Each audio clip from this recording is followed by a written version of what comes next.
प्रस्तुत है जयशंकर प्रसाद की कहानी बेड़ी। बाबूजी एक पैसा। मैं सुनकर चौंक पड़ा। कितनी कारुणिक आवाज़ थी। देखा तो एक 9-10 बरस का लड़का अंधे की लाठी पकड़े खड़ा था। मैंने कहा, सूरदास, यह तुमको कहाँ से मिल गया? अंधे को अंधा न कहकर सूरदास के नाम से पुकारने की चाल मुझे भली लगी। इस संबोधन में उस दीन के अभाव की ओर सहानुभूति और सम्मान की भावना थी, व्यंग ना था। उसने कहा, बाबूजी, यह मेरा लड़का है, मुझ अंधे की लकड़ी है। इसके रहने से पेट भर खाने को मांग सकता हूँ और दबने कुचलने से भी बच जाता हूँ। मैंने उसे इकन्नी दी। बालक ने उत्साह से कहा, आहा, इकन्नी। बुढ़े ने कहा, दाता, जुग जुग जियो। मैं आगे बढ़ा और सोचता जाता था, इतने कष्ट से जो जीवन बिता रहा है उसके विचार में भी जीवन ही सबसे अमूल्य वस्तु है। हे भगवान, दीनानाथ करी क्यों देरी। दशाश्वमेध की ओर जाते हुए मेरे कानों में एक प्रौढ़ स्वर सुनाई पड़ा। उसमें सच्ची विनय थी, वही जो तुलसीदास की विनय पत्रिका में ओतप्रोत है। वही आकुलता, सानिध्य की पुकार, प्रबल प्रहार से व्यथित की कराहा।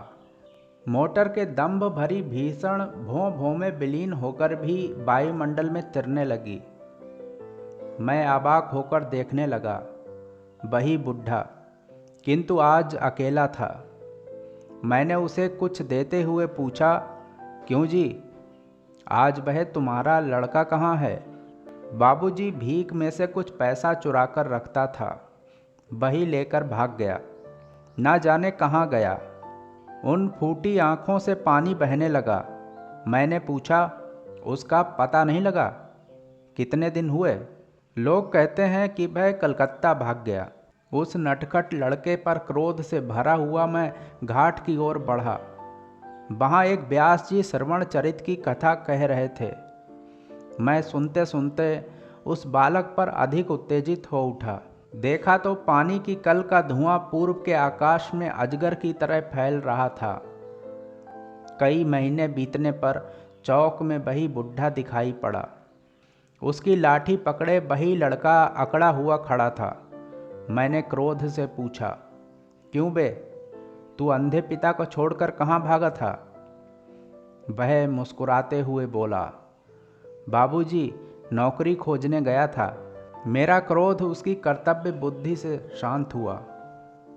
मैंने उसे कुछ देते हुए कहा, लड़के, तेरी यही नौकरी है, तू अपने बाप को छोड़कर ना भागा कर। बुढ़ा बोल उठा, बाबूजी, अब यह नहीं भाग सकेगा, इसके पैरों में बेड़ी डाल दी गई है। मैंने घृणा और आश्चर्य से देखा। सचमुच उसके पैरों में बेड़ी थी। बालक बहुत धीरे धीरे चल सकता था। मैंने मन ही मन कहा, हे भगवान, भीख मंगवाने के लिए बाप अपने बेटे के पैर में बेड़ी भी डाल सकता है। और वह नटखट फिर भी मुस्कुराता था। संसार तेरी जय हो। मैं आगे बढ़ गया।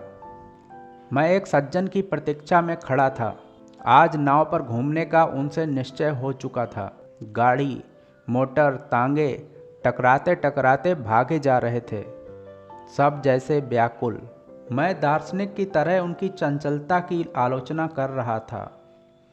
सिरस के वृक्ष की आड़ में फिर वही कंठ स्वर सुनाई पड़ा। बुढ़े ने कहा, बेटा, 3 दिन और ना ले पैसा। मैंने रामदास से कहा है, 7 आने में तेरा कुर्ता बन जाएगा। अब ठंड पड़ने लगी है। उसने ठुनकते हुए कहा, नहीं, आज मुझे दो पैसे दो, मैं कचालू खाऊंगा। वह देखो, उस पटरी पर बिक रहा है। बालक के मुंह और आंख में पानी भरा था। दुर्भाग्य से बुढ़ा उसे पैसा नहीं दे सकता था। वह ना देने के लिए हठ करता ही रहा, परंतु बालक की ही विजय हुई। वह पैसा लेकर सड़क की उस पटरी पर चला। उसके बेड़ी से जकड़े हुए पैर पैंतरा काट कर चल रहे थे, जैसे युद्ध विजय के लिए।